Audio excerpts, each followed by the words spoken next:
طبعا تحت قيادة الكابتن ياسر فرج. خدني معاك يا اسامه بس مش لوحدي. تحية كبيرة للاعبين.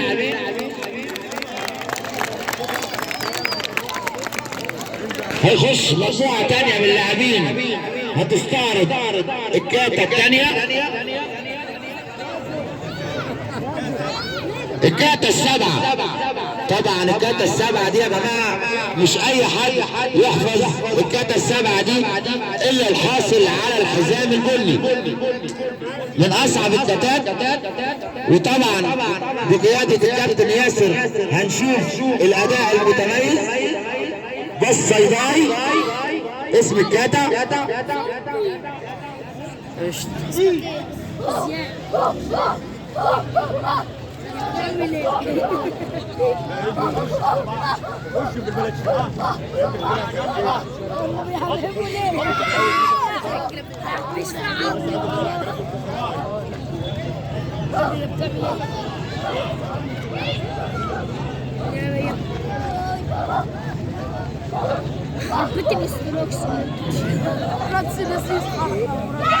احسن تشجيع كبير قوي، احسن اداء متميز للبنات، فريق متجانس مع بعض وحركه مميزه، نشجعهم بتشجيعه كبيره.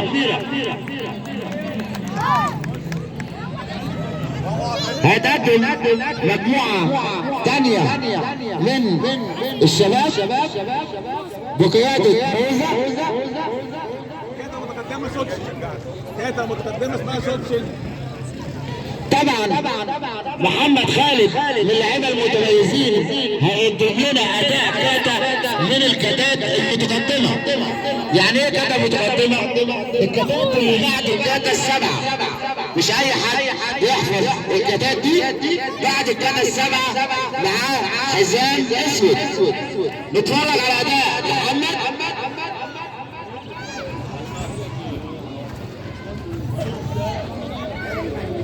اداء متميز محمد من اللعيبه الحاصلين على بطولات الشرقيه تحت قياده الكابتن ياسر. زي ما انتم شايفين اداء متميز من بطل الشرقيه كابتن محمد خالد. شجعوا تشجيعه كبيره. ده مش فاضي يلا نقول الكابتن ياسر تشجيعه كبيره لمحمد. محمود حصل على الحزام الاخضر، هيقدم الكاتا الاولى. اول منتخب شرقي، اول شرقيه.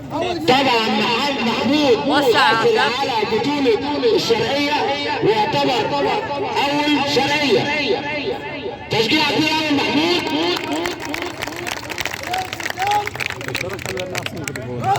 تليفونك بايظ. حرام عليك بقى. وحشه حوله.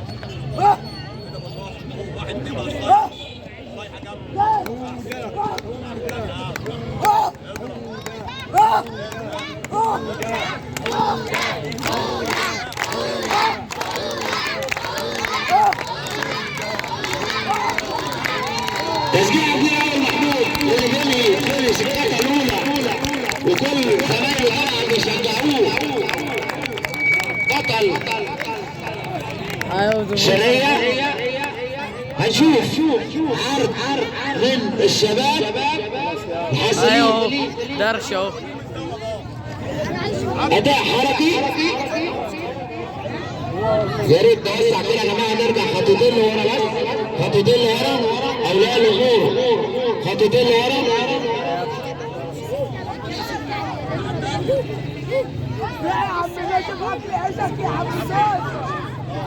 مجموعتين هيقدموا اداء حركي من حامل الحازمه البني.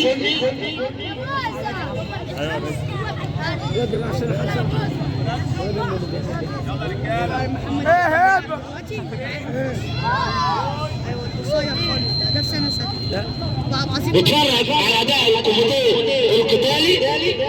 ده من اشتباكات الشوارع اللي بيتم التدريب عليها في حركات الكاراتيه. طبعا اللعيبه دي متمرنين مع بعض كويس. ومتعودين على مثل هذه الحركات. الولد قالوا نشجع تشجيع حلوة من اللاعبين.